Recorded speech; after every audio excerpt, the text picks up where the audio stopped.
sempat tu nanti bolehlah kot kita go through lah sikit-sikit mana yang sempat lah. Okay. So saya rasa let me start dulu brief on our discussion. Basically, this will be our agenda for today. Kita akan discusskan tentang the truth, the reality about drug addiction di negara kita. That is a fact. Dan cabaran-cabaran yang kita hadapi masa kini dan juga mungkin di masa hadapan, serta pembincangan secara terbuka, termasuklah mungkin ada komen-komen daripada peserta kita yang bersama mengikuti dalam Facebook Live. So, matlamat ialah untuk kita berkongsi maklumat, pengalaman serta pandangan khusus tentang perkara berkaitan dengan penyalahgunaan dadah. Dan kita akan berkongsi fakta yang sebenar. Kita juga akan berkongsi maklumat yang sebenar kepakaran masing-masing, dan juga berkongsi mungkin share solution, best practice berkaitan dengan penyalahgunaan dadah, dan juga di waktu yang sama mungkin juga memberi panduan tentang pencegahan, intervensi dan juga pemulihan dadah. Kita punya sesi ini diikuti oleh semua pusat pemulihan bawah pengasih, serta juga mungkin ada juga daripada lain-lain, daripada MESEC, daripada NGO, terdapat juga daripada ahli keluarga. Setakat ini kita telah ada 18 orang yang bersama mengikuti.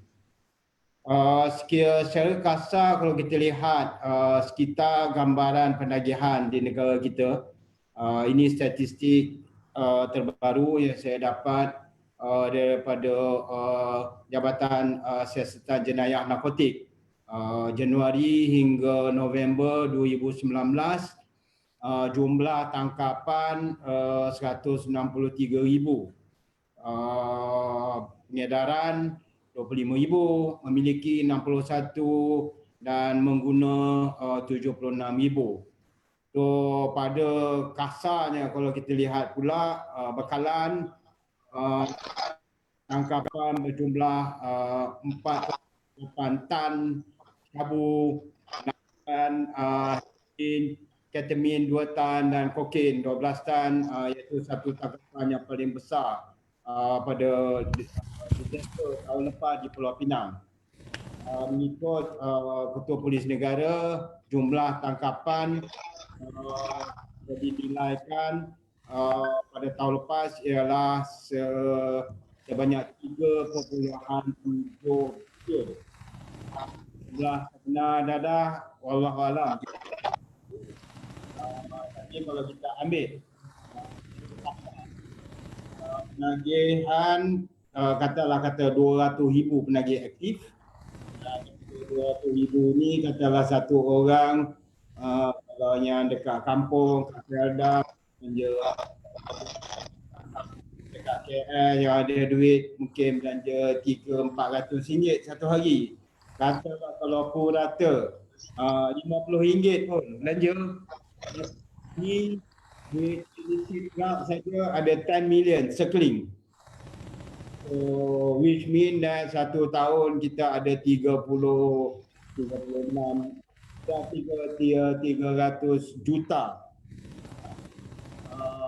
dadah berkisar. Dan di waktu yang sama juga relapse cases yang sebenar masih tak tahu yang sebenar. Oleh kerana yang kita dapat tahu mungkin daripada tapi bagi mereka yang keluar pada penjara dan sebagainya, kita tak tahu berapa banyak. Cabaran trend masa kini pula ialah penggunaan dadah mula berubah dengan begitu ketara. 3 tahun kebelakangan ni, di pengasih Dr. Noni ya, di pengasih kita sekarang ni 99% pengguna ATS.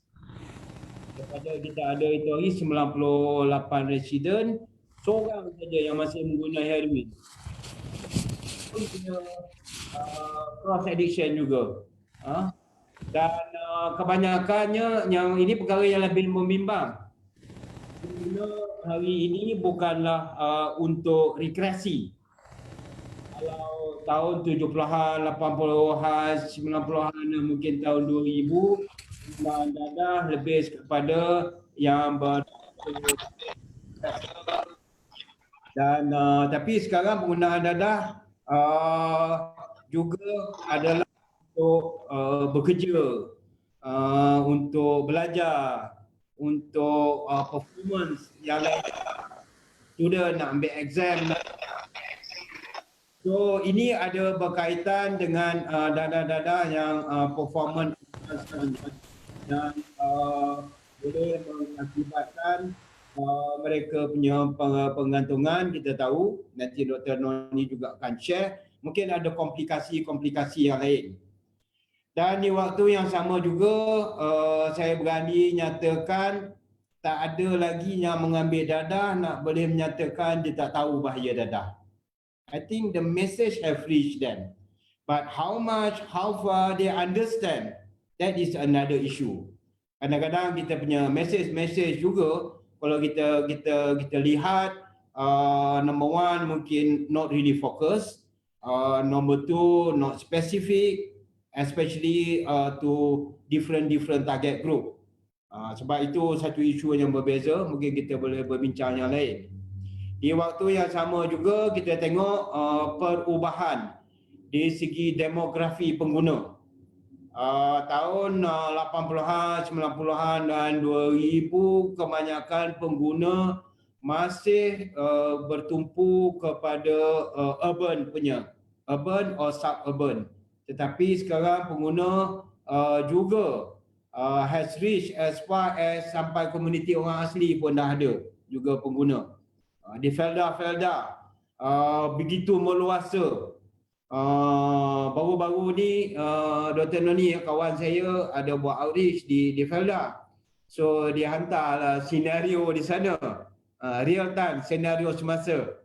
Oh, dia orang sana doktor, tempat lain satu Malaysia bekalan dadah putus. Pengedar mana berani keluar, blok-blok banyak dan sebagainya. Itu yang dia cuba semaga nak selit-selitkan melalui makanan. Tapi tak banyak yang akan dapat lepas. So, tapi berbeza di Felda. Mana dalam kampung, di dalam kebun-kebun tu, mana ada blok-blok. Mana polis nak berjaga tu semua. Wah, dia orang di sana pesta ketum betul. Dia use other substitute. Dan begitu juga social pengambil pengguna dadah juga telah berbeza, dan ini mengakibatkan cabaran kepada pemberi perkhidmatan, khususnya kepada yang menjalankan program-program pencegahan. Kita punya pendekatan, kita punya channel, medium dia ataupun kandungan haruslah mengikuti semasa.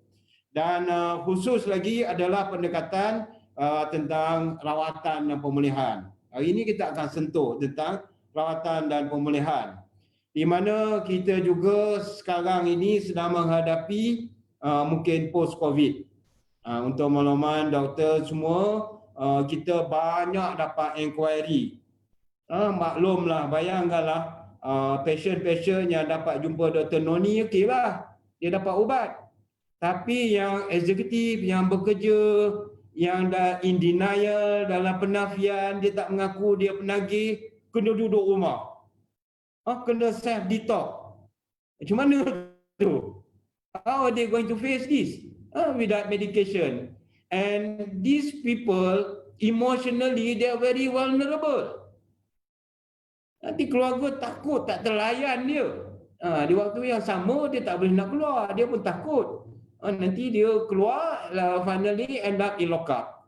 That's why saya tak heran apabila dengar berbagai cara dan kaedah yang masih mereka ingin cuba supaya dia dapat dadah satu, dan yang juga saya juga tak heran mereka cuba smuggle apa juga cara. Kalau kita tengok melalui GrabFood lah dan sebagainya, oleh kerana mereka melalui satu withdrawal tanpa bantuan kat rumah. Siapa nak bantu? Dari segi fizikal sakit, dari segi psychological bercelaru, kalang kabut, very irritative, very highly intense emotional dan sebagainya. So we are going to face a new challenge post COVID. Kami banyak dapat inquiry tentang keluarga, tentang individu itu sendiri, bertanya tentang kemasukan dan sebagainya. Namun oleh kerana dalam keadaan sekarang ni tak sesuai untuk kita mengambil sebarang intake baru, so kita terpaksa tangguhkan. Tapi di waktu yang sama, inilah antara tujuan kita supaya kita dapat reach kepada orang-orang yang berada di rumah. Mereka juga dapat sedikit sebanyak panduan dan juga mungkin bimbingan daripada apa yang kita dapat kongsikan just melalui online saja. So cabaran ini kalau kita tengok pula dari segi makro, the changes in the trend, and then kita still stick to the dasar perangi dadah habis-habisan. Di waktu yang sama lebih sayang, lebih malang lagi kita underutilized resources. Saya tengok sayang, banyak expert like you all, you people are not being really utilized dalam formulating dasar, dalam melaksana, dalam melakar strategi dan sebagainya. This include the expert, academician and civil society. Kadang-kadang kerja-kerja yang dibuat sekadar rutin. Let's have a meeting because kita nak buat sesuatu. Let's have a brainstorming oleh kerana kita nak buat sesuatu. Ini yang akhirnya tidak mendatangkan impact yang sepatutnya. Dan di waktu yang sama, saya rasa kita kena lebih peka terhadap what is the service need.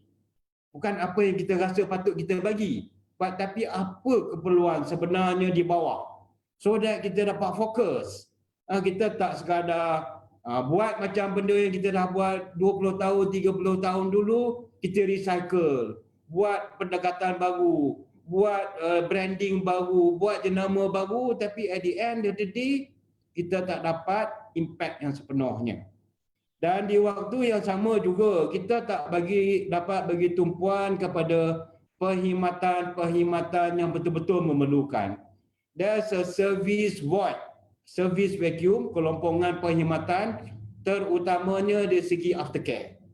Because this is the most crucial part waktu dalam proses pemulihan. Jadi saya tengok bahagian ini tak dapat kita fulfill dengan sepenuhnya. Dan di waktu yang sama kita masih menghadapi isu-isu yang berkaitan dengan stigma dan diskriminasi. Ini adalah oleh kerana negative labeling yang kadang-kadang kita benarkan benda tu. Daripada tahun 70-an, penagih di level sebagai sampah masyarakat, bangkai bernyawa dan sebagainya. Dan this labeling still carry sampai today. So kadang-kadang dia backfire kepada mereka yang dalam proses pemulihan. Dan kita juga melihat bahawa perkhidmatan yang sama dilaksanakan oleh orang yang sama, kadang-kadang agak terlalu lama, mungkin dan need a refresh supaya tak burnout lah. Buat benda yang sama, tengok tak ada berjaya, kecewa, kes banyak gagal dan sebagainya. Dan begitu juga di waktu yang sama juga kami NGO ni lah, lebih malang lagi, kita terpaksa struggle, nombor satu, kita terpaksa struggle cari bajet. Dan with that budget apa yang kita dapat, baru kita boleh buat apa-apa aktiviti atau program. Which mean kita kadang-kadang we waste our unnecessary. Yalah, tapi memang necessary lah sebab tak ada budget. Nak terpaksa je budget. Tak ada nak buat program macam mana. If only we were given the budget, then we can focus more on the service. Focus more on improving the quality of the service. So these are some of the issues and challenges yang kita akan bincang pada hari ini. Sedikit tentang gambaran luas tentang the concept of addiction. Pada awal 60-an orang tengok ini sebagai moral issue. 80-an pula kita melihat isu penagihan adalah berkaitan dengan psikologi, emosi dan sebagainya, dan sosial dan sebagainya. Dan lately after the 2000 banyak pula yang melihat bahawa ia merupakan satu penyakit, a disease of the brain. So kita nak discuss seterusnya.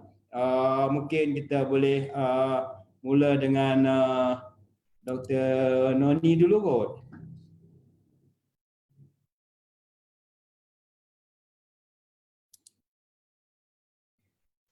Okay.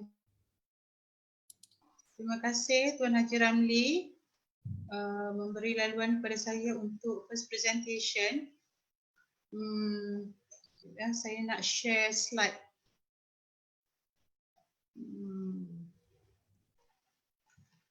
How to share the slide ya? Dekat bottom ada share slide. Alright, yes. Share ya. Okay. Yeah. Share. Boleh. Okay, boleh nampak clear? Yes. Okay, penagihan penyakit atau isu sosial ya.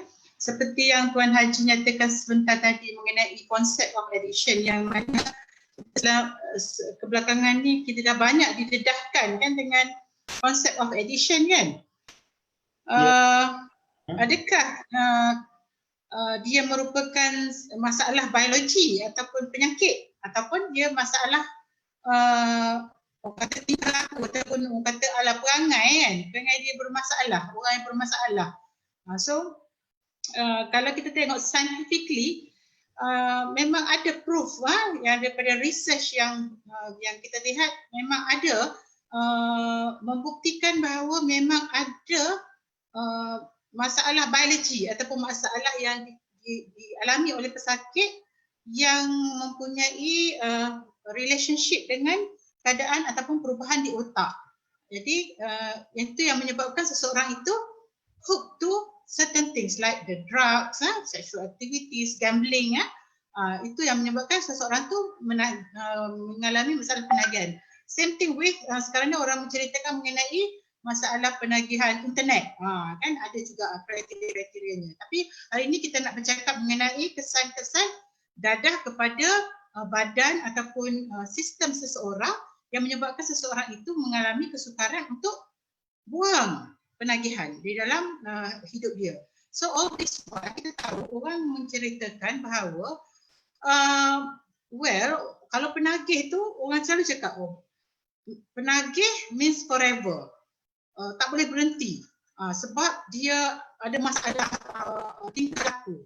It's not only that sebab kita dah tahu banyak study shows that kajian seluruh dunia dah menunjukkan bukan sekadar masalah tingkah laku dia merupakan kesan yang disebabkan oleh banyak benda. Antaranya adalah kesan biologi, contoh genetik. Kalau dia ada sejarah keluarga dengan masalah penagihan, dia berisiko untuk mempunyai masalah penagihan.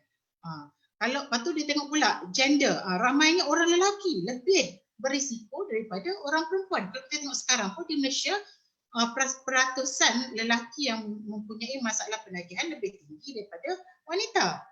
And then orang yang mempunyai masalah mental seperti masalah psikosis, mempunyai halusinasi, delusi, ataupun orang yang mempunyai masalah depression, kemurungan ataupun anxiety, kerisauan. Orang ini lebih berisiko untuk mendapat ataupun mempunyai masalah penagihan sebab banyaknya kes mereka mengambil dadah untuk menenangkan. Dan end of the day dia baru sedar dia dah terbergantung kepada dadah-dadah ni. Banyaklah dadah tak semestinya heroin, methamphetamine, ubat-ubat tidur dan sebagainya. Dan ini yang menyebabkan seseorang itu terbergantung kepada dadah untuk kita panggil self medication. Dia minum ubat dia jadi sendiri. Dan masalah environment, keadaan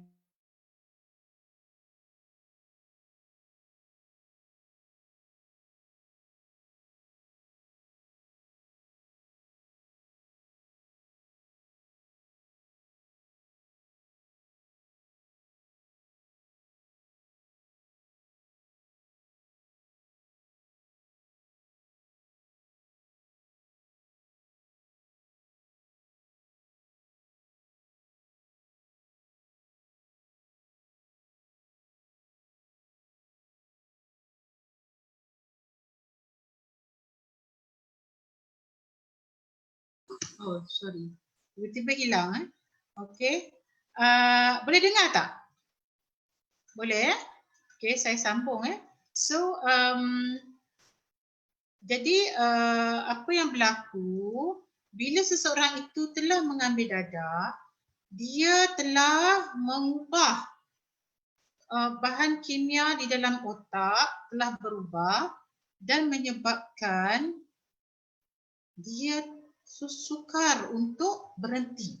Sebab dia dah guna kan risiko yang lebih tinggi apabila dadah yang diambil dia ambil daripada peringkat awal, maksudnya dari umur yang muda, itu lagi berisiko tinggilah untuk menjadi penagih berbanding dengan of course kalau you ambil kemudian lewat pun ada risiko, tetapi orang yang ambil pada peringkat awal pun lagi berisiko tinggi. Dan dadah-dadah yang diambil tu senang didapati. Macam saya pun tak pasti kenapa kebelakangan ni semenjak PKP ni kemasukan ke dalam ward psikiatri meningkat dan boleh dikatakan kalau di kami di Hospital Kelang meningkat lebih daripada 50% peningkatan yang disebabkan oleh dadah. Bila kami cek urin mesti positif dan kebanyakannya adalah methamphetamine type lah, ATS amphetamine type. So itu yang kami kata, wah PKP ni agaknya boring.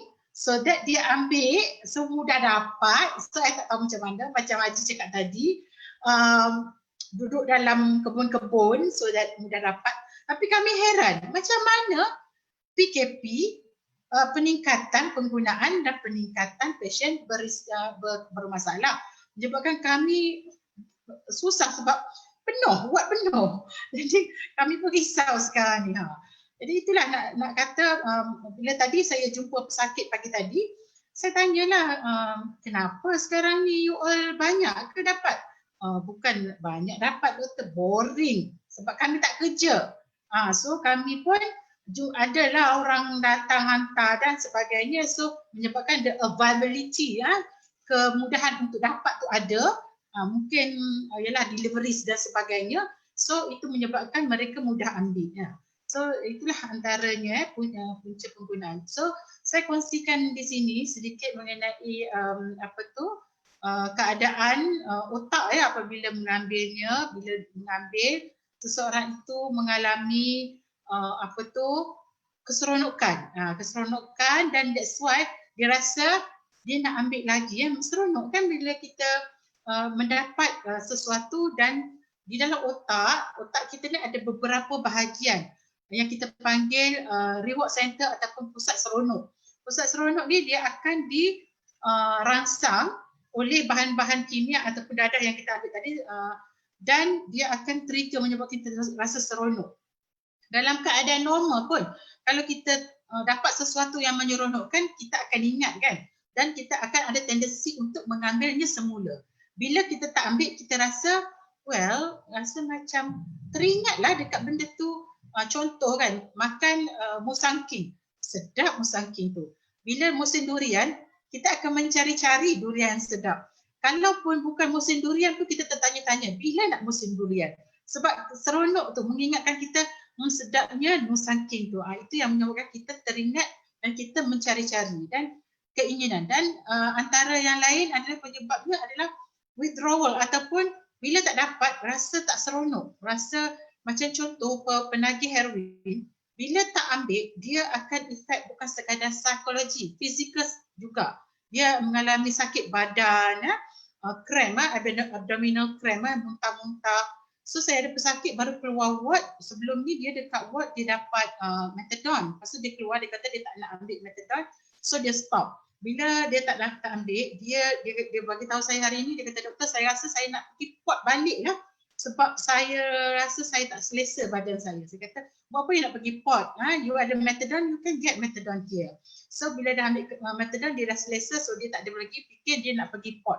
Sebab dia dah dapat apa orang kata reward tu dah covered lah, dia punya withdrawal tu. And then inilah antara kenapa dia berulang-ulang memerlukan. Ini adalah contoh tempat-tempat kita panggil pusat seronok di dalam otak dan bahan kimia yang terlibat seperti kalau kat sini kita ada GABA, dopamin, glutamate semua ni. Okay, saya tak payah cerita detail, cuma saya nak bagi tahu dopamin pathway dia menyebabkan kita rasa seronok, motivation. That's why yang ambil amfetamin terutamanya ATS ni, amfetamin type stimulant ni, dia rasa sangat termotivasi. Itu yang Tuan Haji kata tadi, orang yang eksekutif, orang student, dia nak gunakan ini untuk rasa motivasi, untuk buat kerja lebih masa. Pemandu bas, dia long distance journey tu, dia rasa semangat untuk bekerja long hours. You rasa pleasure, you rasa euphoria ataupun rasa seronok. Ini terutamanya untuk orang-orang muda yang selalu pergi parti pun, dia nak keseronokan ni. Dan orang yang ada depression, dia suka ni ambil dadah yang boleh merangsang dopamin supaya dia boleh hilang rasa depression tadi. And then dia ambil untuk fine tuning motor ataupun kita panggil untuk kerja-kerja yang selama ni dia tak boleh buat kerja dengan halus, sekarang dia boleh kerja dengan baik, dia punya motor sistem tu baik. Tapi ini untuk peringkat awal, bila lama-lama masalahnya dia akan jadi tremors, dia tak boleh nak buat fine tuning lagi. Compulsion adalah behavior ataupun tingkah laku yang berulang-ulang. Yang tadilah menyebabkan dia nak buat lagi dan berulang. And then perseveration-nya nak buat yang benda yang sama. Jadi itu yang menyebabkan dia buat benda yang sama untuk mendapatkan keseronokan ataupun motivasi yang dikehendaki. Dan pada yang sama, kita panggil ada serotonin pathway. Ini pun bahan kimia yang terlibat yang menyebabkan mood kita seronok ataupun mood kita tak down lah. Maksudnya kalau orang depression tu dia kurang serotonin. Bila dia ambil bahan kimia ni dia ataupun dadah ni, dia punya serotonin dia up. So dia punya depression tadi improve. Memory pun sama. Memory kalau tak cukup serotonin, memory dia kurang. Bila dia ambil bahan dadah yang boleh menyebabkan memory dia bagus, so dia suka. That's why student sangat suka benda-benda macam ni. And then improve sleep, daripada tak boleh tidur jadi boleh tidur, dan improve dia punya cognition, kewarasan ataupun kecerdasan pemikiran. Itu yang dia suka. That's why bila ada efek ni kepada otak, itu yang menyebabkan seseorang tu suka efek yang positif tadi dan menyebabkan dia berulang-ulang. Sedangkan apabila dia berhenti, itu jadi isu. Dia ingat bila ambil seronok, macam contoh kita lah, kita lapar kan, kita makan nasi, seronok. Lepas tu pada satu peringkat, dopamin dah kurang, kita jadi lapar balik, so kita pun craving for nasi, cari nasi balik kan. So sama juga sistem dia macam tu. So saya nak share kat sini apa yang berlaku dalam otak kita. Contoh ni daripada kajian ni, dia menunjukkan bila kita lapar, kita makan nasi, ni naik. Dia punya dopamin naik, kenyang. So kita seronok. That's why kalau orang lapar, kita jangan kacau, dia marah. Sebab dia tak seronok masa tu. Kan? Jadi orang kata jangan dikacau harimau yang lapar. So jangan kacau dia. Bila kita kenyangkan dia, cakaplah nak cakap apa pun, dia seronok. So tak apa. Masa kenyang boleh bercakap, masa kelapar jangan bercakap. So same thing, sexual activity kita tengok dia punya surge tu naik tinggi dopamine. That's why maksudnya seronok ada keseronokan situ, dopamine level increase. So kalau kita tengok dalam kajian untuk jenis-jenis dadah kita tengok kat sini, kalau amfetamin sangat tinggi dopamine level dia zat naik sampai 1000. Kokain juga tinggi tapi tak setinggi yang amfetamin ni. Nikotin pun tinggi, that's why orang suka merokok dan sangat tertarik kepada nikotin and then morfin pun sama. So tadi kan kita cerita pasal bila kita ada aktiviti biasa pun kita seronok. Ini kan pula kalau ambil dadah yang lebih tinggi kan keseronokan dia. Jadi ini yang orang cari daripada orang yang kurang seronok. Jadi dia nak cari keseronokan. So bila dapat seronok ni, macam contoh ATS amfetamin. Saya jumpa pesakit ramai yang kata doktor rindu pada amfetamin ni lebih daripada rindu pada morfin. Sebab dia lebih kepada psychological berbanding dengan morfin lebih kepada physical. Sebab tu susah nak stop kalau ATS ni, syabu ni susah nak stop berbanding dengan nikotin dan sebagainya sebab dia punya seronok itu tinggi. Okey, saya rasa untuk part saya itu sahaja. Jadi ini antara myth yang selalu orang cakap pasal addiction. Orang kata, alah semua orang boleh berhenti, nak tak nak aja. Nak tak nak sahaja. Tanpa memahami sebenarnya it's not easy when you ask them to work alone. So that's why selepas mereka dihantar kepada kami biasanya merawat mereka yang mempunyai komplikasi psikiatri lah. Maksudnya ada psikosis, ada agresif, ada depression, suicidal, perasaan untuk bunuh diri ataupun anxiety yang sangat teruk menyebabkan mereka tak boleh berfungsi dengan normal dan menyebabkan mereka untuk mengambil dadah berterusan. Macam Tuan Haji cakap tadi, aftercare is very important. Very important. Sebab bila kita bagi dia balik ke rumah selepas masuk ke ward, benda nombor satu dia cari, because of tadi yang kita explain, keseronokan, ketagihan fizikal dan mental tadi, menyebabkan mereka nak jatuh balik.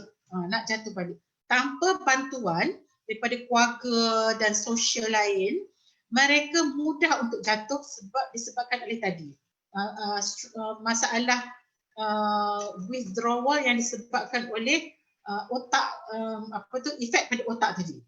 Efek pada otak tadi bukan sekadar bolehlah berhenti sendiri, berhenti sendiri, nak jaga perangai je. Ni tak dengar cakap mak lah ni, mak cakap berhenti tapi kau tak dengar kan. Jadi mak tak faham yang sesuatu telah berlaku di otak. Seperti juga orang stroke, orang stroke sesuatu telah berlaku di otak, menyebabkan dia tak boleh berjalan. Bukan sebab kaki dia urat putus, bukan. Kaki urat normal, tetapi yang putusnya urat di otak.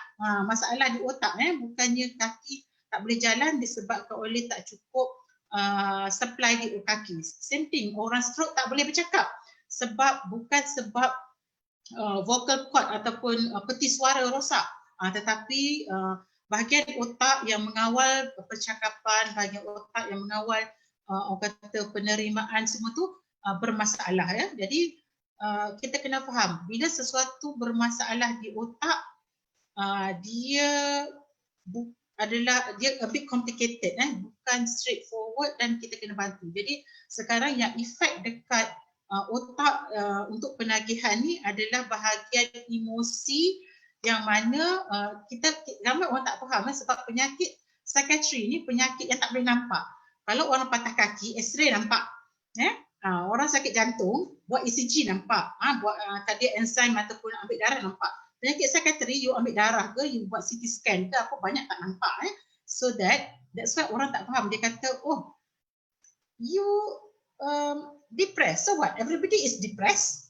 Something like that lah. So orang tak nampak penyakit tu. Jadi same thing with penagihan. Orang tak nampak. Orang nampak engkau saja je ambil dadah, kau memang cari penyakit. So macam itulah. So kau bukan tak nak berhenti sebab bukan tak boleh berhenti tapi kau yang tak nak berhenti. So itu yang orang tak faham apa yang berlaku di otak tadi. That's why dia tak boleh berhenti sendiri dan dia perlukan elemen-elemen sokongan seperti sometimes they perlukan ubat-ubatan lah kan, kadang-kadang ada perlu macam contoh yang kami gunakan untuk rawatan heroin, kami gunakan opiates, kami gunakan methadone, tetapi untuk methamphetamines dan lain dia tak ada ubat yang spesifik, dan sebab itu kita perlukan sokongan psikososial lah. Kita buat counselling, psikoterapi, kita perlukan orang keliling macam apa yang Tuan Haji dengan Solis offer, your social and psychological support. So kita sangat perlukan ini. Ini yang maksudnya yang we are lacking lah di kesihatan, dan kami perlukan orang kata rawatan bersama, rawatan bersama. Dan yalah, hopefully kan, sebab yang saya notice semenjak PKP ni saya dah tak boleh nak refer dah ke pengasih. Saya minta kalau boleh adalah online support daripada pengasih, so that family boleh dibantu di rumah lah, sebab family pun cakap, doktor boleh tak doktor simpan pesakit-pesakit ni sampai habis PKP. Saya kata macam mana saya nak simpan? Saya tak ada tempat kan. Saya kata tak ada tempat. Katil saya pun limited. So kalau dulu saya boleh minta tolong pengasih bantu untuk kata pantau dan bagi psychosocial support. But now because of this PKP, our limitation lah, susah sikit lah, dan relapse is very high now. So we hope that we can discuss how to help them, especially during this PKP, dan juga saya rasa nak mengurangkan kemasukan ke ward ni. Saya dah risau ni. Sampaikan tim saya cakap, Dr. Noni, can you do something or not? You tell, tak kisahlah siapa-siapa supaya boleh pantau supply ni kurang, and then pesakit tak boleh nak ambil dadah lagi, dan relapse kurang. Saya kata susah tu, tapi insyaAllah we will try our best with the others, and then hopefully kita boleh mengurangkan masalah ni semasa PKP yang kita tak tahu lagi berapa lama. Thank you. Okay, terima kasih Dr. Noni. Ya, Alhamdulillah Dr. Noni dah jelaskan dengan jelas, terperinci tentang penagihan. Dan waktu Dr. Noni tadi ada juga orang yang bagi komen, cakap memang susah nak berhenti. Sebab dia cakap dia dah berhenti lebih daripada 12 tahun pun masih datang dalam mimpi, dia mengisap juga lagi. Itulah, that difficult. So next mungkin kita nak jumpa Dr. Isa untuk nak berkongsi sedikit on your presentation. Okay, macam mana nak? Okay, share screen je. Share screen. Okay. Okay, bismillahirrahmanirrahim. Assalamualaikum dan selamat petang. Haji Ramli, Dr. Noni, Dr. Prem.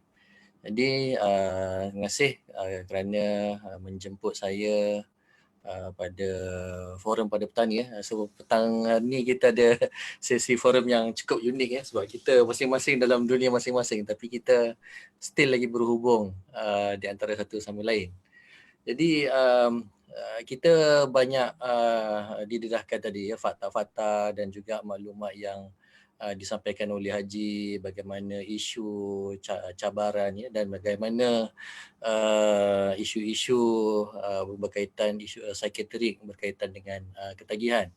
Dan saya percaya banyak lagi aspek apa yang disentuh oleh saya dan juga Dr. Prem, yang mana kerana ketagihan ini bidang dia sangat meluas. Jadi kita macam seorang buta yang sedang memegang seekor gajah yang besar, dan Dr. Noni pegang satu part, nanti Dr. Prem akan pegang satu part, saya akan touch satu tempat, dan insyaAllah dengan kesemua komponen yang kita bincangkan ini memberi satu gambaran yang komprehensif apakah addiction disease tu, tambah-tambah lagi pula zaman-zaman era PKP ataupun COVID-19 ni. Jadi banyak perkara-perkara yang bila Haji timbulkan tadi itu banyak membuka celik akal kepada kami jugalah bagaimana cabaran-cabaran treatment provider terutamanya pada aftercare lah ya, untuk dalam menguruskan, dalam membantu klien-klien kita yang dalam komuniti terutamanya. Jadi insyaAllah pada petang ni saya akan kongsi sedikitlah berkenaan saya punya part lebih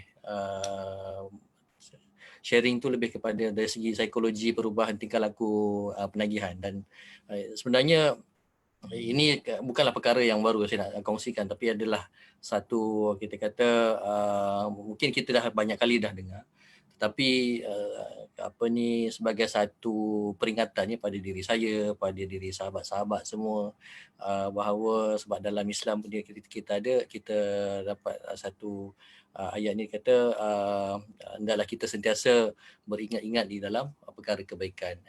Jadi kita faham ya, seperti macam mana yang Dr. Noni dan Haji jelaskan sebelum ni, ketagihan ni ada satu perkara yang bukan mudah untuk kita buang.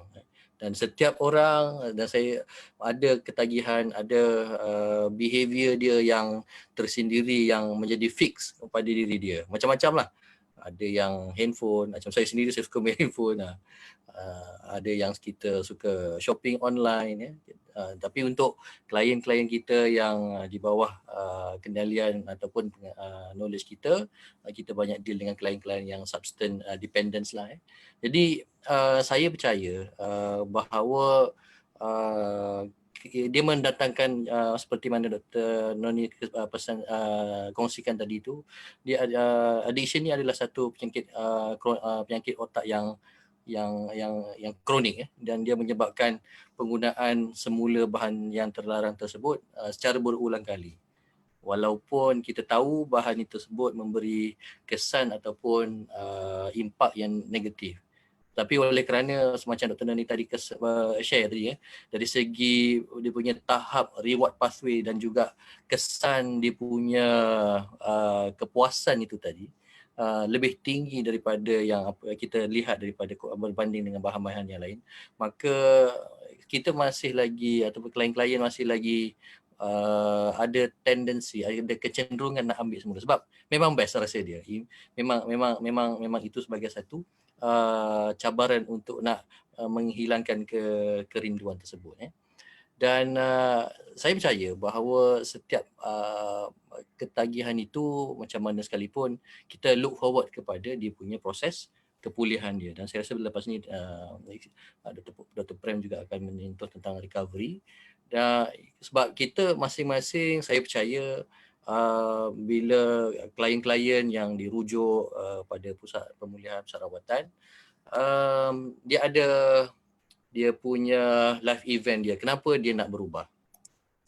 Sebab saya percaya tak selamanya klien-klien yang berada dalam ketagihan ini dia akan sentiasa nak sentiasa mengambil bahan. And of course bila Haji ada sebut tadi klien yang merujuk pada pengasih tetapi pengasih tak dapat menerima sebab dia dengan mengambil kira fasa PKP dan sebagainya. Jadi ini adalah satu dorongan motivasi untuk mereka pulih, which is very good. Okay. Cuma banyak perkara yang perlu kita ambil kira kerana perubahan itu mungkin jika mengambil kira tahap keparahan itu seperti yang Haji maklum, seperti yang sahabat-sahabat semua maklum, keparahan dalam ketagihan itu berbeza mengikut individu. Ada klien-klien kita yang saya percaya di pengasih, ada klien-klien yang tak perlu mengikuti ada rawatan medication. So kita boleh terus 100% abstinent. Tetapi seperti mana yang Dr. Noni sebut, kita ada klien-klien yang sampai tahap yang keparahan dia tu mengganggu tahap kewarasan, yang mana ada wire-wire yang ataupun wire yang terputus di otak yang menyebabkan ada isu-isu yang tahap psikiatri. Jadi bila berlakunya kepada klien yang sehingga mengakibatkan tahap keparahan ke tahap psikiatri, jadi maka MAT ataupun medical assisted therapy dan juga other type of therapy ni memang kita tak dapat dinafikan, memang sangat-sangat signifikan. Jadi itu saya kata ya. Jadi kita perlu memberi klasifikasi jugalah kepada tahap-tahap keparahan klien kita, sebab ada klien kita yang seperti Haji tadi kata, ada yang masih lagi dalam tahap denial tetapi dalam masa yang sama nak merujuk pada pusat treatment facility tapi tak boleh. Jadi mereka dalam keadaan stuck, kat mana yang boleh kita kat mana kita boleh bantu, yang itu yang kita boleh kita nampak macam mana ya. Kalau kita perasan dalam teori perubahan tingkah laku ni, ini saya alamat ini nampak macam very old school, which is sebenarnya adalah satu moment kepada pergerakan apa yang membuatkan klien kita dapat berubah dari segi tahap pertimbangannya, yang mana klien ni kita terasa macam klien ni tak nak berubah pada tahap tersebut. Seterusnya pada tahap contemplation, yang klien yang dalam keadaan was-was nak sama ada dia nak move on ataupun nak retain, tapi dalam keadaan yang dalam tempoh beberapa minggu ni, dalam tempoh 4 minggu yang terakhir, banyak pula Dr. Macam case tadi yang Dr. Noni kongsikan, banyak pula kes-kes yang klien dirujuk ke ward berkaitan dengan psikiatri yang kesan daripada penggunaan bahan, yang mana mereka ni dah menghadapi tahap mereka dah menggunakan semula lah. Jadi kalau kita melihat dari segi tahap dalam stage of change ini, kita lihat bahawa mereka ni mungkin mereka kembali semula pada tahap pertimbangan tersebut, kerana mereka menghadapi faktor-faktor risiko yang dalam kehidupan mereka sebelum ni jarang menghadapinya, tapi dalam tempoh PKP ini mereka tak dapat bekerja, mereka merasa bosan. Jadi proses recovery mereka yang mungkin selama ni telah berjaya abstinent dalam tempoh berapa lama, terdedah lebih lama dengan faktor-faktor risiko yang menyebabkan mereka ada punca yang menyebabkan mereka kembali lapse ataupun relapse. Jadi ini ada yang ini yang berlaku, dan saya percaya dalam keadaan klien kita yang sebelum dia komit kepada penggunaan bahan, jadi banyak perkara-perkara yang berlaku sekecil-kecilnya, dan saya suka sentuh satu keadaan di mana ambivalence, dan saya percaya di Malaysia ni kita banyak dan di ADK kita banyak dilaporkan dengan klien-klien kita yang mengikuti program rawatan di dalam komuniti lebih daripada 50,000 saban tahun. Dan saya percaya bahawa proses recovery di dalam komuniti ini jauh lebih mencabar, kerana kalau kita melihat semula dari segi tahap stage of change itu tadi, mungkin dia bukanlah satu proses perubahan tingkah laku yang straightforward, daripada contemplation pergi pada preparation pada action. Jadi dengan adanya program aftercare itu sebagai satu sokongan daripada luaran, dan dalam masa yang sama dalam diri setiap klien itu dia ada satu the internal war yang kalau jika ada banyak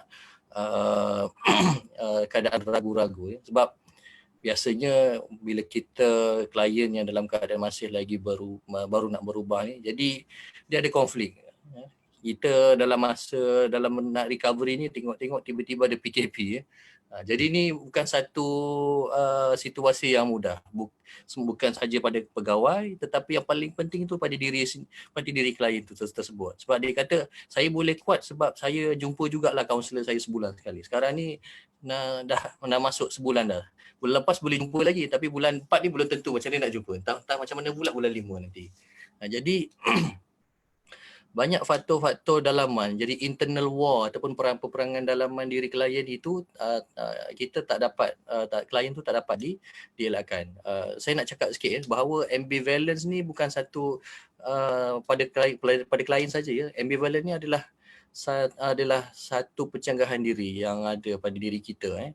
sama ada kita nak buat keputusan A ataupun kita nak buat keputusan B. Semudah kita nak ambil simpang drive kereta, nak simpang masuk ke jalan ke kanan, ataupun kita nak straight ataupun nak masuk simpang ke kiri. Jadi dalam percanggahan tu, itu yang kita katakan sebagai ambivalent. Jadi mungkinlah semua orang ada ambivalent, cuma bila berlaku pada klien, ambivalent tersebut itu amat tinggi. Sekiranya kalau tak ada sokongan dan dia dibiarkan berlarutan, so jadi dia sebenarnya dia tidak begitu bagus pada untuk klien. Tetapi kalau jika ada sokongan yang baik, insya-Allah maka dia akan membantu. Ini sebagai contoh lah ya, ayat-ayat yang biasa kita lalu dengar lah ya. Saya kena berubah tapi saya belum sedia. Ini ayat-ayat orang yang dalam keadaan contemplation lah. Okey, saya akan berubah tapi bukan sekarang. Saya nak berubah tapi asyik gagal je sebelum ni. Ini ayat-ayat yang ayat contemplation, dan saya percaya bahawa banyak lagi ayat-ayat lain yang kita gunakan. Jadi sebagai psikologi untuk membantu klien ini, saya suka pendekatan yang menggunakan pendekatan motivational interviewing ya, ataupun MI, yang mana dengan pendekatan ini kita memberi pendekatan yang membantu secara kerjasama. Kita membantu meningkatkan motivasi dalaman. So kita bantu apa benda yang klien nak capai. Dan kita kat sini kita bantu klien dari segi macam mana kita fokus kepada language of change ataupun perubahan language of perubahan tingkah laku tu. Jadi penting untuk kita faham di sini ya, bahawa sebab setiap klien tu memang ada dia punya internal war dia. Kalau kita terlebih push, itu yang dia akan jadi apa kita kata sebagai dia punya resistance dia. Dan it's good kalau kita dapat sama-samalah kita dengan klien dan bersama kaunselor untuk kita buat decisional balance lah. Tapi saya rasa ini kalau kata yang berperingkat awal, tapi kalau klien-klien yang dah moving on, kita banyak fokus juga kepada klien punya kekuatan diri dia dan juga dia punya kecekapan kendiri. Dan dalam bila perkongsian Dr. Noni yang sebutkan tu tadi, saya cuba relate dengan apa yang saya boleh cuba kongsikan, sebab kita dalam hari ini kita cuba customizekan kefahaman kita dengan proses relapse dan juga pantang larang yang kita ada, terutamanya dalam musim PKP hari ini. Jadi pertama kita faham bahawa tahap keparahan setiap klien yang kita hadapi tu kita tak sama. Jadi ada klien yang tahap relapse dia mungkin lebih intens, lebih teruk daripada klien yang lain. Okay. Dan seterusnya dari segi pantang larang ya. Yang ni Haji pun dah pakar yang ni ya, dari segi barang, orang, tempat. Dan hari ini orang tu bukan setakat kita punya pusher ya. Kita punya rider Grab pun boleh jadi kita punya pusher kan, jadi kita punya pusher hari ni. Jadi macam-macam akses tu tersangat mudah hari ni, terlebih mudah daripada yang sebelum ni. Walaupun kita tak perlu keluar, Grab boleh tolong hantarkan. Jadi cuma nasib lepas tak lepas sajalah. Jadi macam mana kita boleh deal dengan ni, sebab dalam proses ini kita sebagai treatment provider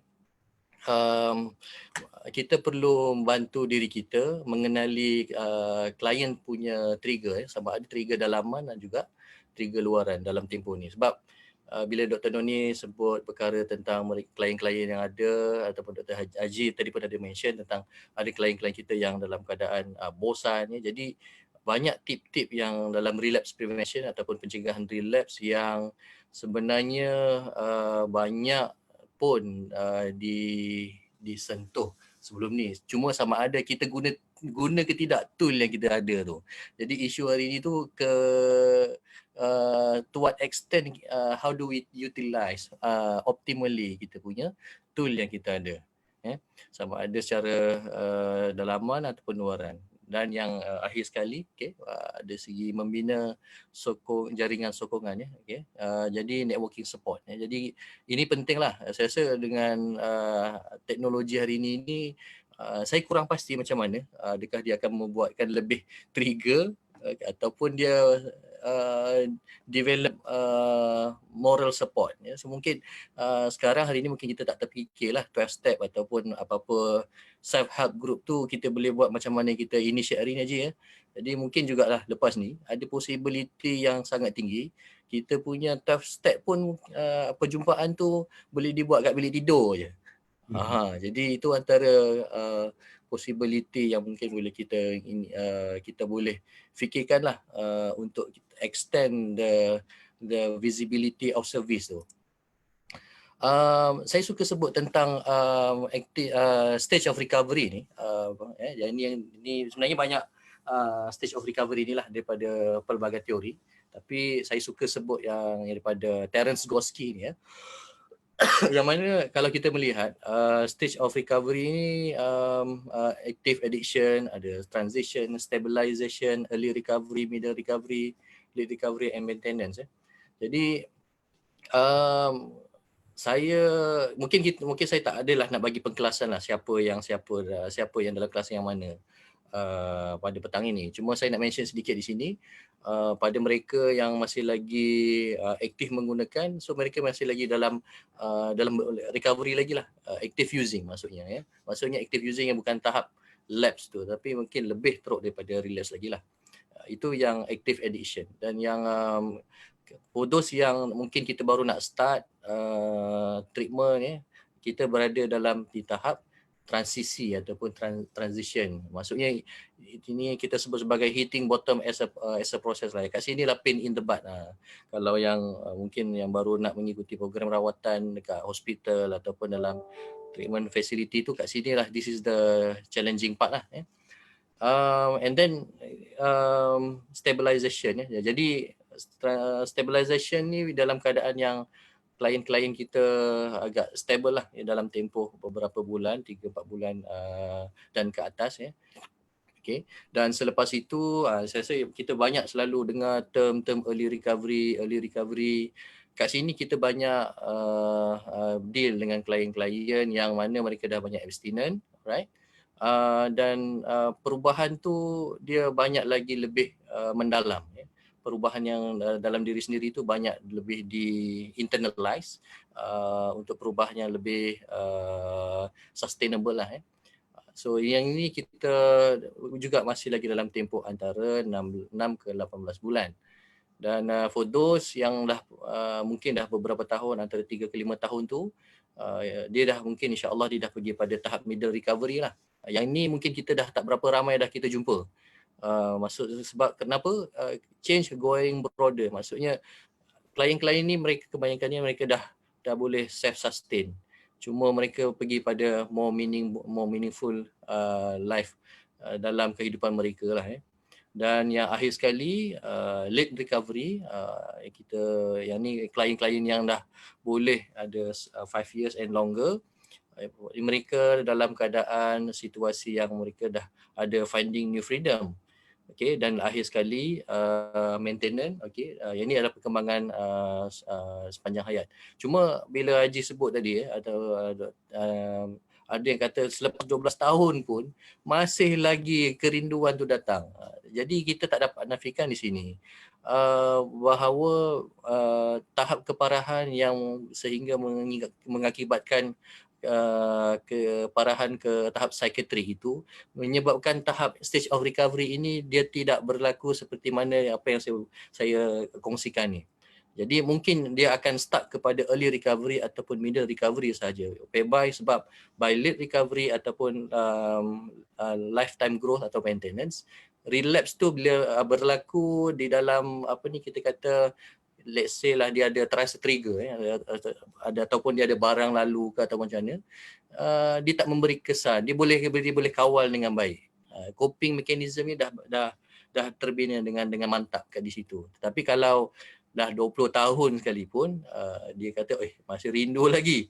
Jadi maksudnya dia punya kategori late recovery atau maintenance tu masih lagi belum tercapai. Jadi soalannya adakah macam mana kita nak pergi pada late recovery dan maintenance.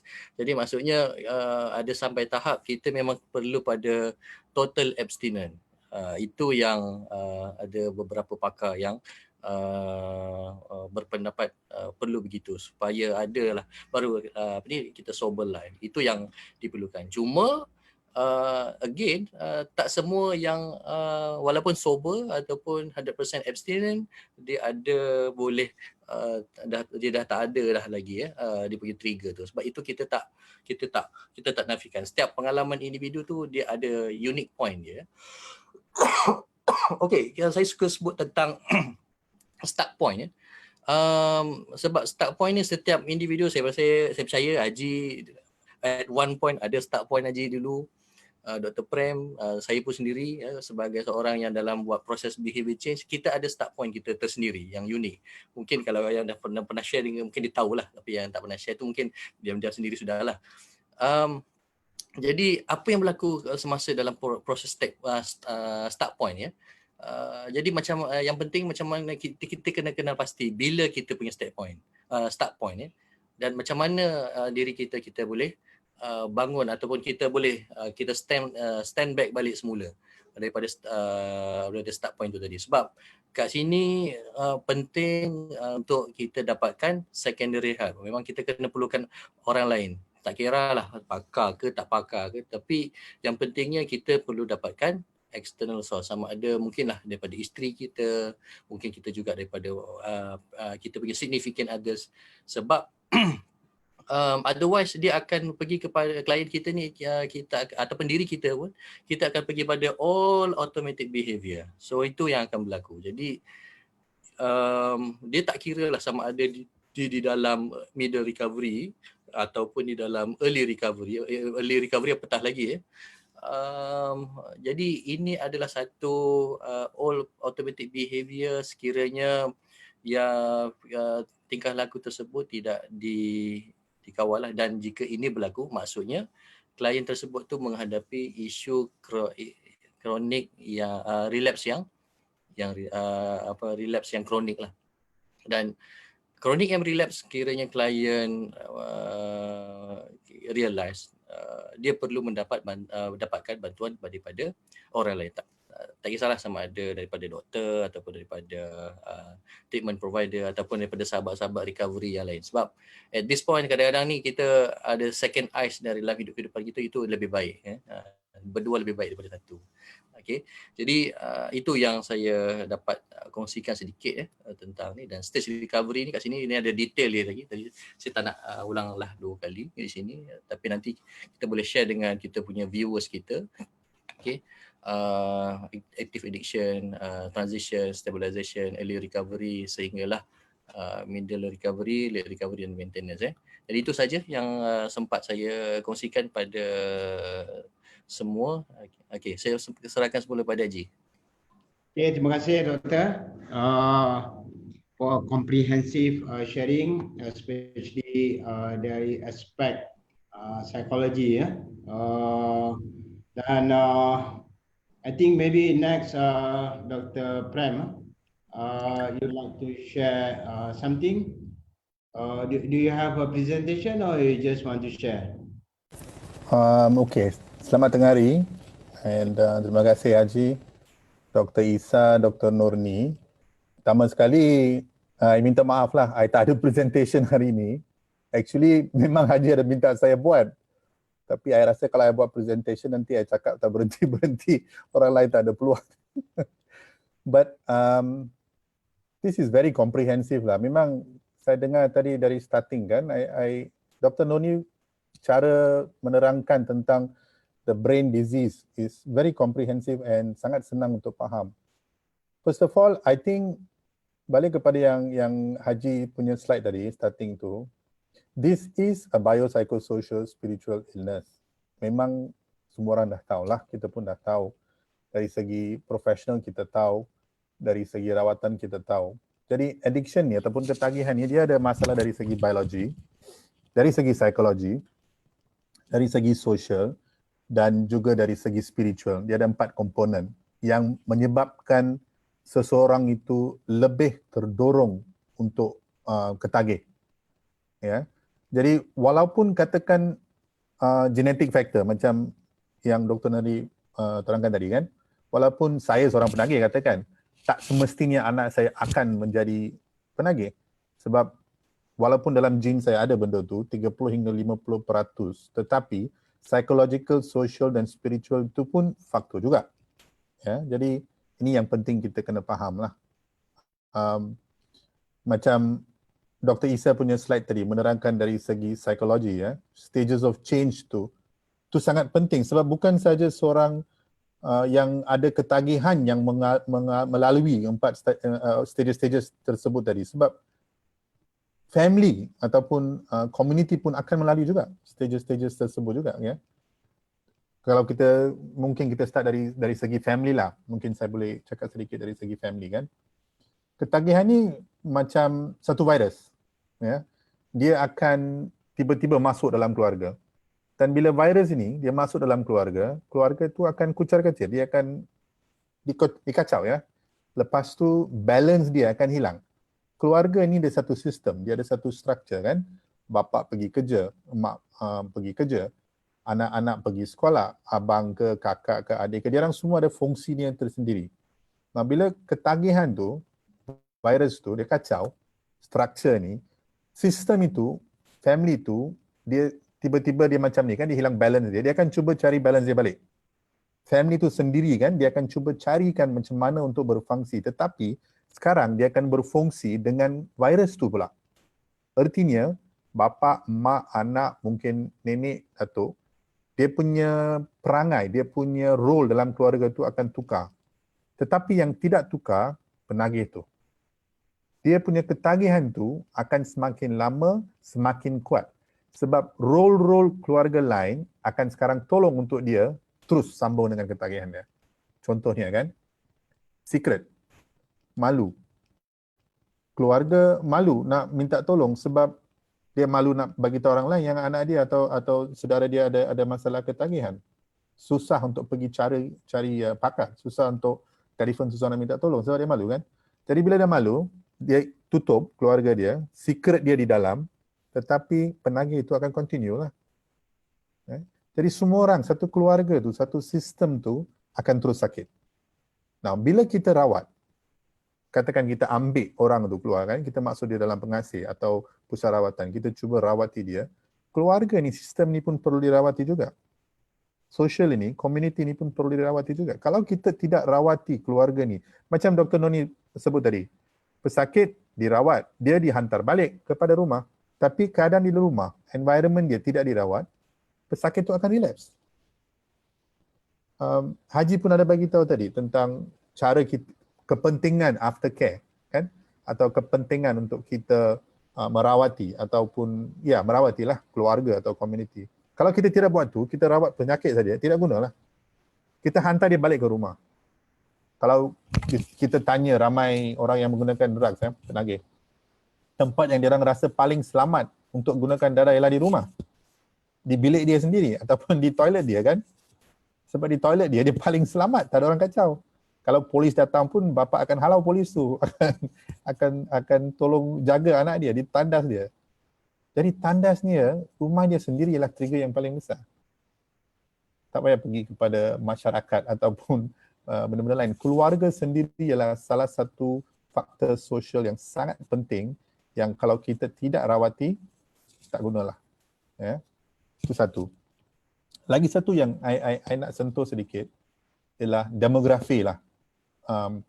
Haji tadi dalam slide, dalam masa kita start forum ni tadi kan, demografi penagih kita. Saya rasa demografi sekarang bertukar lah. Ya. Dulu kalau ketagihan, ya memang betul, najis masyarakat. Tapi sekarang, macam di Solace, tempat kami itu, ya tempat kami private. Jadi kalau orang datang, dia kena bayarlah, treatment fee dia tinggi kan. Jadi orang yang ada wang saja yang boleh datang. Kalau tak ada wang, susah untuk dia orang datang untuk treatment.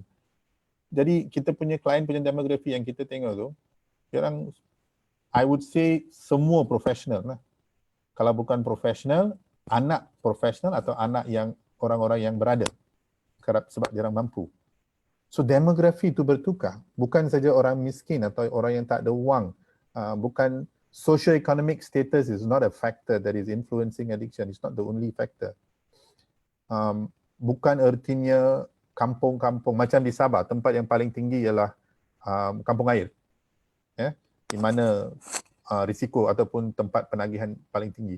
Tetapi itu sebab dia nak kena tangkap. Macam mana dengan profesional ataupun orang yang berada yang tak ditangkap atau belum ditangkap, orang pun dari segi sosial pun risiko juga. Okay. So demografi patient kita atau klien kita berubah sekarang. And cara kita rawati dia orang, macam Dr. Isa kata tadi kan, treatment has to be specific to each individual's needs sebab dia punya the damage that happens dalam keluarga dia atau diri dia berlainan. Bukan saja damage dari segi ekonomi, dari segi psikologi, dari segi sosial, dari segi emosi. Damage yang berlaku kepada seseorang itu berbeza, bergantung kepada individu itu. Sebab tu kalau kita tengok treatment, sekarang bila kita rawat seseorang tu, kita ambil information, kita menggunakan biological, psychological, social evaluation kan. Kita ada banyak tools, alat-alat untuk buat evaluation. Gunakan alat tools tu, kita buat evaluasi dengan klien tu, kita ambil dia punya maklumat, bergantung kepada maklumat itu, kita akan buat satu rawatan yang terperinci based on the specific needs klien tersebut. Jadi, bila demografi seseorang itu bertukar, cara rawatan kita pun kena bertukar. Dr. Nurni tadi ada bagi tahu kita yang kita ada metadon untuk opioids kan, untuk heroin lah.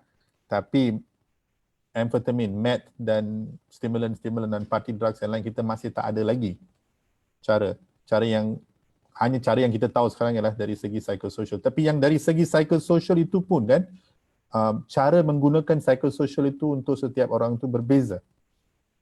So treatment needs have to be specific to each individual. Itu dari segi demografi. Dan lagi satu ialah dari segi dadah sekarang. Banyak.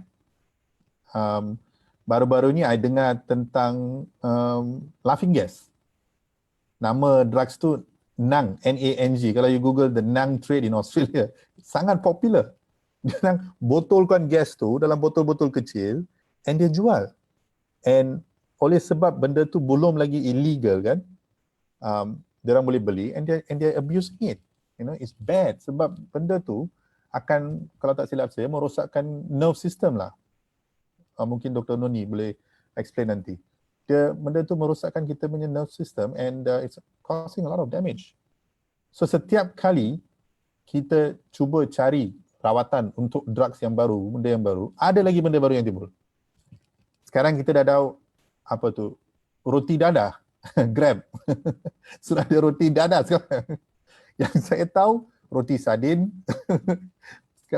roti pisang, sekarang roti dadah sudah ada.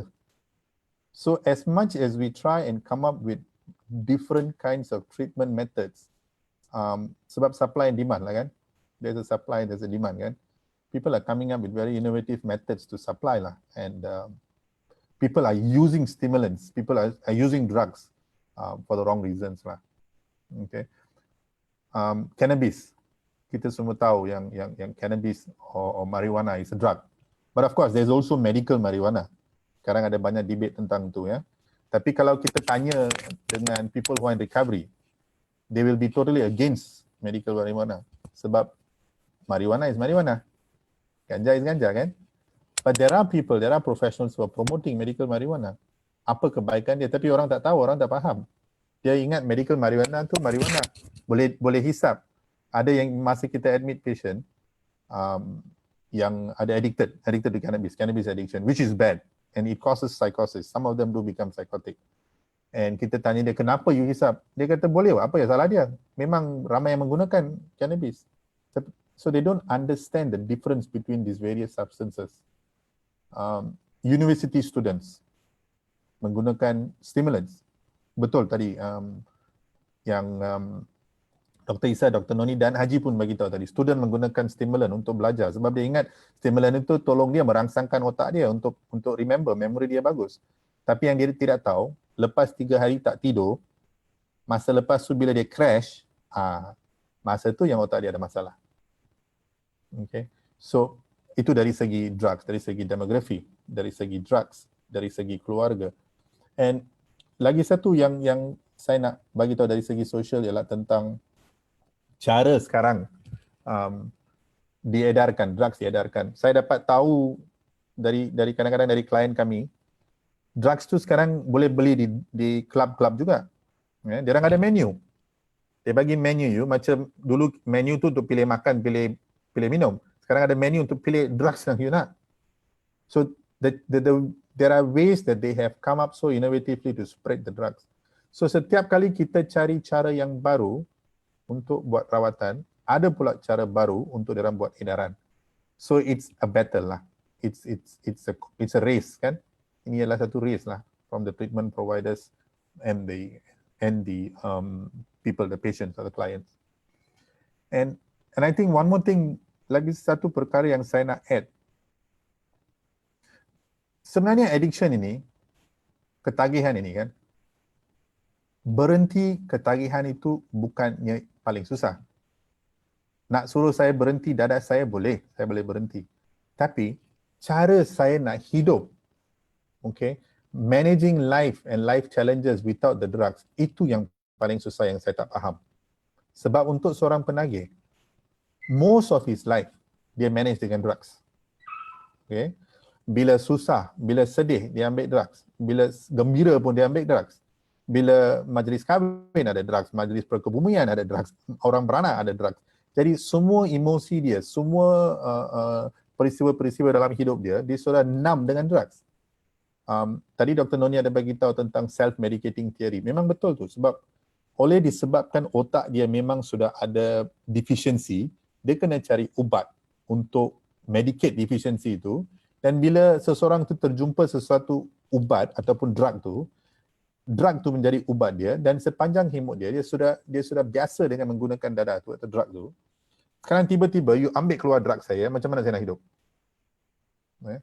So dari segi psikososial, bila kita rawati orang dia, actually dari segi biological, psychological dan social lah. Okay, dari segi biological, kita bagi dia ubat. Kalau dia perlulah. Okay, kalau dia perlukan ubat, kita bagi dia ubat untuk merawati simptom-simptom atau gejala-gejala dia. Okay. Dari segi psikologi dia, kita menggunakan berbagai jenis teknik. Terapi, MI, solution focus ke CBT. Banyak terapi yang kita ada. Okay. Dari segi social, kita menggunakan, mengajar dia cara untuk hidup. Cari kawan yang lain, ya. Tukar environment kamu. Janganlah pergi ke tandas yang kamu selalu duduk tu untuk ambil drug. Cari tandas yang lain. Ya. Tukar kawan-kawan kamu dari segi sosial. Dari segi spiritual pula, lagi satu segi spiritual kan. Di sini mungkin kita menggunakan 12 step. Selain dari agama. Of course, agama tu paling bagus. Tapi bukan semua treatment center boleh menggunakan satu agama sahaja kan. Jadi 12 step.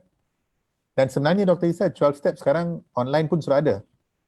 Jadi tak payah dia orang pergi ke bilik-bilik kan. Memang online sudah ada 12 step. Banyak meeting sekarang online. And mana-mana dunia pun dia orang sudah ada lah. You boleh masuk lah online 12 step meeting. So 12 step dari segi spiritual ataupun agama ya. Jadi it's a very comprehensive treatment approach, and kalau kita nak katakan sesuatu approach sahaja is the best, I don't think that's fair. Plus culture lagi plays a very important role. Culture specific treatment, cara kita merawati orang di sini berlainan dari cara orang barat merawati patient dia. Mungkin di barat tu dia orang lebih, mungkin a bit more challenging lah. For Asians to understand the Western culture kan nampak a bit more challenging.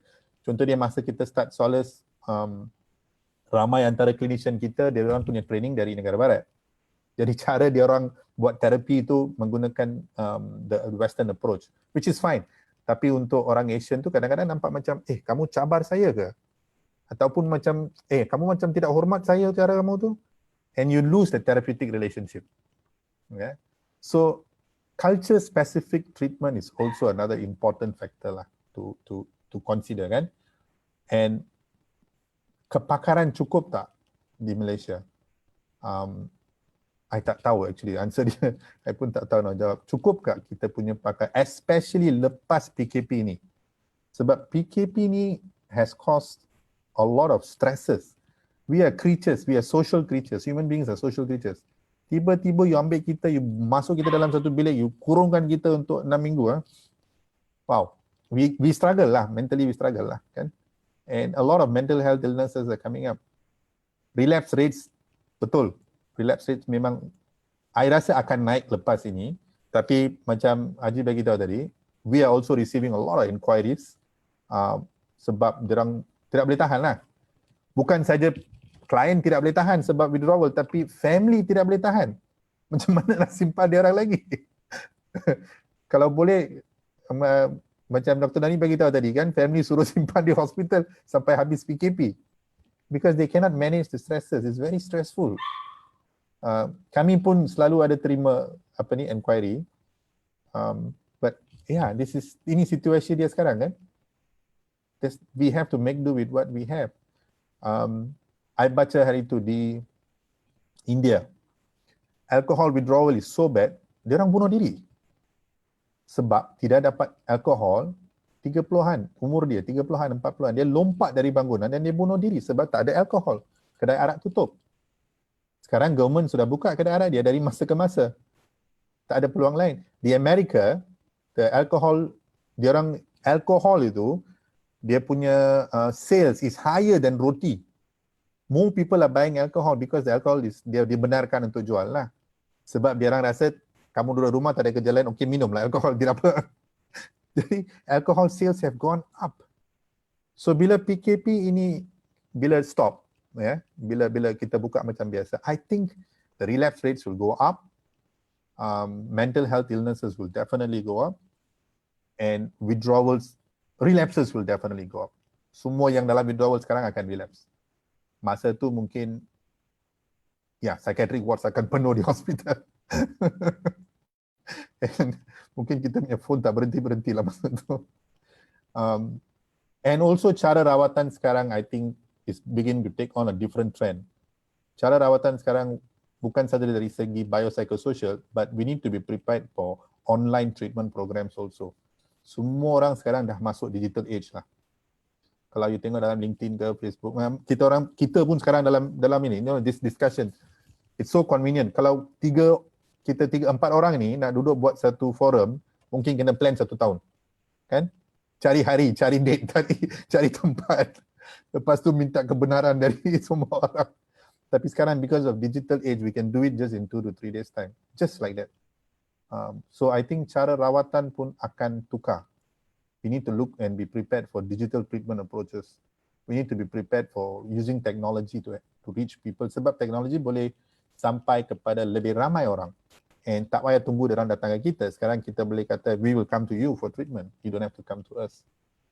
So I think overall, kalau dari segi psychosocial, a lot of changes are going to happen and it's already happening. And dari segi rawatan, kita sebagai pakar-pakar ataupun tempat rawatan, we need to be prepared for all these changes lah. Kalau tidak, the drugs is going to get worse. There'll be more types of substance coming in. There'll be more types of roti dada ke coming in, and it's going to be another pandemic besides the COVID lah. Itu yang merisaukan, definitely.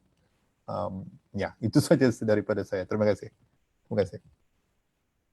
Okay, thank you Dr. Prem. Kita ada more than 30 people together with us watching now. Hopefully because this video akan dipaparkan dalam Facebook pengasih. The last session was previewed by more than 12,000 people. So before we end up the session, maybe kita sambung sedikit where we left just now,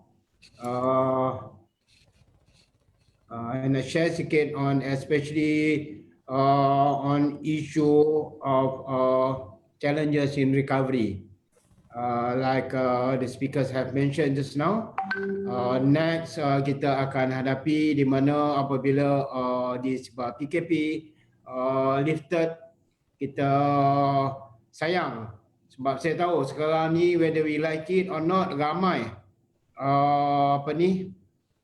penagih ataupun pengguna dadah di rumah, whether they like it or not, dia forced to self detox, duduk kat rumah, dia terpaksa berhenti. Sayang kita tak ada proper guide, proper help, even online punya ataupun telecounseling or whatever to help them. So this maybe can give some guide to those watching and to those in recovery. Banyak residen-residen daripada dalam rumah-rumah pengasih seluruh Malaysia yang menonton pada masa ini. Kita nak kongsikan bahawa proses pemulihan melalui beberapa stages seperti yang Dr. Isa dah kongsikan juga tadi. Namun cabaran termasuk kerosakan mental.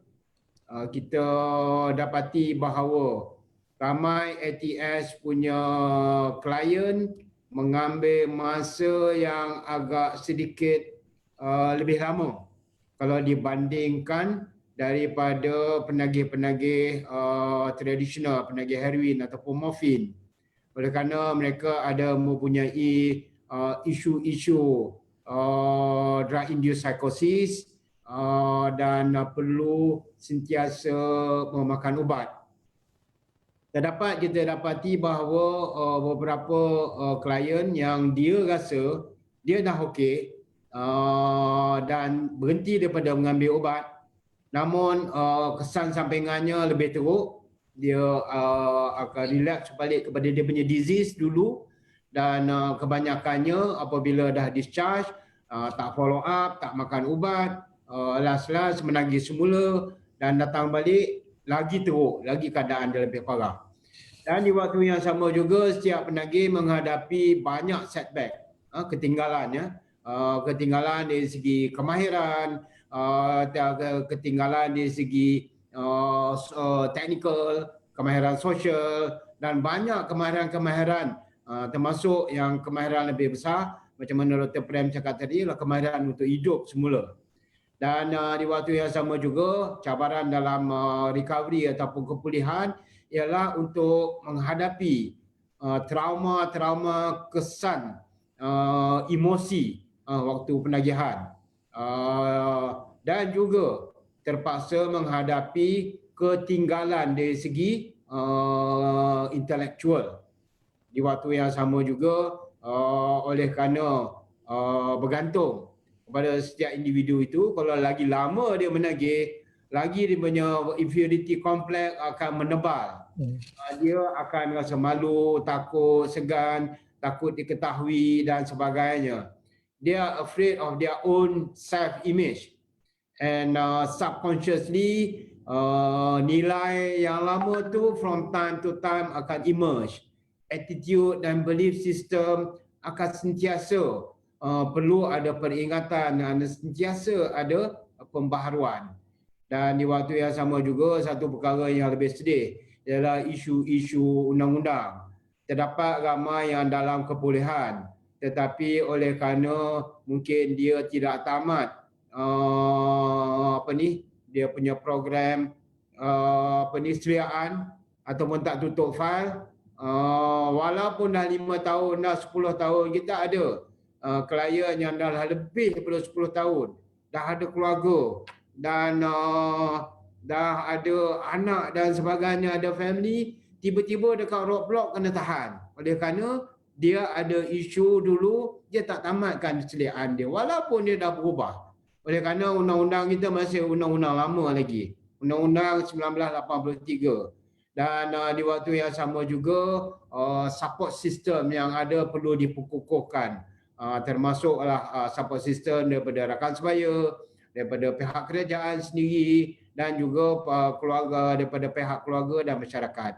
Dan bagi pihak keluarga pula, sebagaimana yang disentuhkan oleh Dr. Prem tadi, imej lama tu pasti tak hilang. Imej yang lama, bila tengok anak dia, dia teringat Dulu anak dia mengamuk, anak dia pecahkan barang, anak ugut, nak duit dan sebagainya. Setiap keluarga yang ada mempunyai anak penagih, dia ada trauma dia sendiri. Dan ini juga, mereka juga perlu pertolongan. Saya lihat mereka ni sebagai the silent sufferer yang kadang-kadang tak ada siapa nak pedulikan. Dan kami pengasih telah berterusan berusaha untuk melaksanakan beberapa program, aktiviti.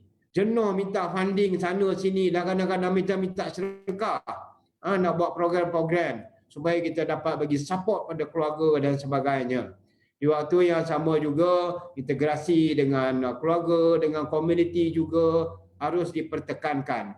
Dan keluarga kebanyakannya mereka akan menghadapi isu utama iaitu isu dalam ketakutan, takut diketahui, takut dikenali, malu untuk diketahui dan mempunyai anak penagih dan sebagainya, dan sedikit sebanyak keluarga juga akan berasa bersalah. Pasal apa? Salah aku, tang mana silap aku mengakibatkan ahli keluarga juga menjadi seorang penagih kan. Dan di waktu yang sama juga all family need to break the barrier.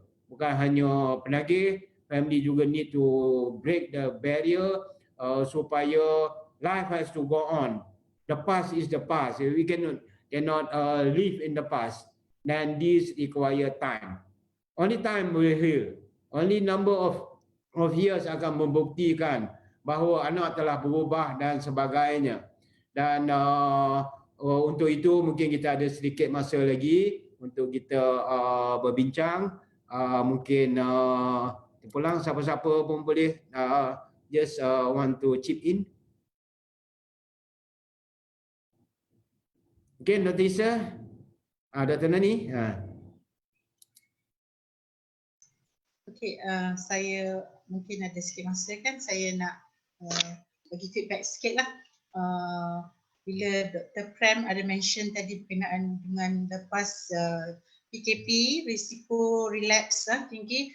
Betul, ini yang kami bimbang. Sebab sekarang ni pun kami dipertanggungjawabkan untuk memantau dan membantu mereka yang mempunyai psychological problem semasa PKP, yang mana kami di hospital, kami bertanggungjawab untuk membantu healthcare worker, di mana petugas-petugas hospital ataupun petugas-petugas kesihatan yang ditempatkan di hospital, klinik kesihatan dan juga pusat-pusat karantin yang bimbang ataupun takut ataupun risau dengan keadaan sekarang. So itu kami kena jaga. Lepas tu kami juga kena tengok pesakit-pesakit yang dalam ketakutan. Setengah tu dia datang ke hospital, dia ada simptom-simptom which is dia tak ada COVID, tetapi sebab dia ada simptom-simptom yang menyerupai, dia dalam ketakutan. So kami sekarang pun kena pastikan mereka ni okey lah. So kami bagi psychological support juga.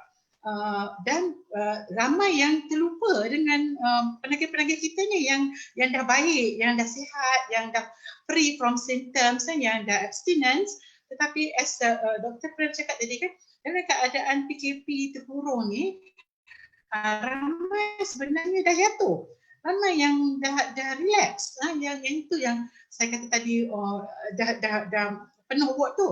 Saya pun risau tengok kenapa ward kita ni dah bertambah-tambah kes yang urine positif. Dulu boleh kata tidak seramai ini, tapi sekarang ni berlebihan. Kalau ward saya ada 12 katil untuk lelaki, saya ada 16 pasien positif.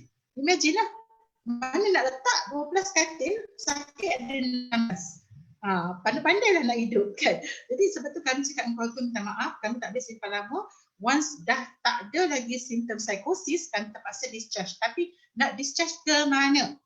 Again kan, bila hantar ke rumah, benda ni akan berulang. So macam mana nak bantu supaya benda ni tak makin teruk? Sebab bila dah berulang, masalahnya kerosakan otak tadi berlaku berulang-ulang, dan sel otak dia bukan macam sel kulit. Kita potong kulit, kita boleh cantum balik, kita jahit, dia cantum balik. Tapi sel otak bila dah putus, dia tak cantum dah. Tu yang kita, you are losing your brain cells. Itu yang saya tekankan kepada pesakit-pesakit saya, you tak boleh relapse. Kalau you relapse, habis sel otak you. The more you relapse, the more you are losing your brain cells. So macam mana nak bantu? Macam beberapa hari ni bila saya berjumpa dengan keluarga, saya tekankan, bantulah dia supaya okeylah PKP duduk rumah. Tapi macam mana bila PKP duduk rumah buat urine positif? Mak dia kata, tak ada doktor, tak keluar rumah pun doktor. Tapi kenapa urine hari ni positif? Saya cakap. So tak ada siapa tahu macam mana dia boleh dapat supply while PKP ni kan. So itu yang nak kena bantu pesakit kita. So apa yang saya nampak, saya ni suka juga follow grup-grup dalam Facebook dan saya tengok grup banyak membantu ya, di mana beberapa grup yang support group. Contoh dekat Malaysia kita ada anxiety support group, kita ada depression support group. Semua tu bantu macam gitu. Tapi saya duk cari juga addiction support group yang Malaysia punya tak ada. Maksudnya saya tak tahu sama ada pesakit takut nak mengaku kan. Tapi you boleh create your fake account. Sama juga dengan depression and anxiety. You segan nak bercerita masalah you dalam group tu, you boleh create your fake account and then you luahkan perasaan you kat sana and then you get good tips. Dan bila saya berada dalam group tu, saya nampak sokongan rakan-rakan dalam group tu bagus. Maksud contoh kan, saya depressed, saya makan ubat tapi sekarang saya nak berhenti. Kawan-kawan semua cakap, jangan, nanti kau relax teruk, nanti saya rasa macam ramai yang bagus, maksudnya tidak dapat tahu orang kata larang untuk orang yang depressed, orang yang anxiety. So same thing with our addiction patient. So saya nak cadangkan kalau boleh kita adakan group, support group addiction ni. Dan kita tak perlu ada account sebenar dan dia boleh account untuk dia punya ID kan. Nanti dia takut nanti polis tangkap dia lah semua nak. Tak apa, you can create your own fake ID tapi you masuk kat situ untuk dapat tips-tips yang macam contoh sekarang PKP. Apa saya nak buat bila saya boring di rumah? Apa nak buat bila saya rasa rindu kepada bahan-bahan yang saya ambil sekarang dulu kan. So these are the things that the platform that they can get some helps from us dan juga rakan-rakan yang lain yang berjaya untuk abstinence daripada I know this is a high risk juga. Mungkin ada tokan-tokan dalam tu dan tokan-tokan ambil blok untuk PNTP. So itu the risk lah. Kan sebab saya tahu dalam group depression pun sama. Saya depressed, saya memerlukan seseorang untuk bercakap. Tiba-tiba saya berjumpa jodoh di dalam grup ini. Itu pun risiko juga kan. So itulah antaranya orang kata tak ada masalah kalau benda tu positif kan. Cuma saya rasa kalau ada platform yang bagus untuk bantu pesakit-pesakit kita ataupun klien-klien kita yang orang kata nak pergi ke pusat-pusat ataupun rehab center tak boleh ataupun pusat-pusat counselling tak boleh. So why don't we create satu platform, mungkin dah ada saya yang tak tahu kan, macam tadi kata Dr. Prem, 12 step dah ada online, so that's really helping our patient kan. So tak semestinya diorang perlu pergi ke mana-mana center YPKP ni, then diorang boleh buat di rumah. Mungkin with the help of family members as well. So we involve the family members. Macam juga dengan support group yang depression and anxiety. Saya bukan patient dia. Dalam tu pun ada cakap, saya adalah isteri kepada pesakit. Saya adalah jiran kepada sakit atau saya adalah guru kepada sakit dan sebagainya. So these people are looking for the knowledge how to help people around us with this kind of problem so that they can together with us helping these people as easy as possible. Okay, thanks. Okay, thank you, Dr. Noli. Dr. Prem, there's a question here that asks, why are we having this and why are we concerned about the addict?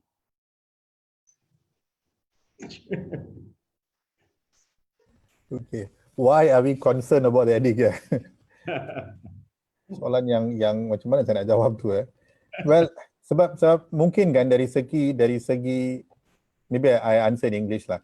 Well, from a psychosocial perspective, why are we having this? Because the addiction doesn't affect one person alone. Yeah? Addiction affects the family and the community as well. So it's a snowball effect. Kalau seorang saja yang susah tak apalah. Seorang saja kita ambil orang tu masuk dalam penjara. Habis cerita. Tapi bukan kalau kita, Sebab tu bila kita ambil seseorang yang ada masalah ketagihan, kita masuk dalam penjara, that's not the solution. Because when we punish him, we only punish the crime. We're not treating his illness. When he comes out, he'll relapse again, you see. So we need to treat the illness.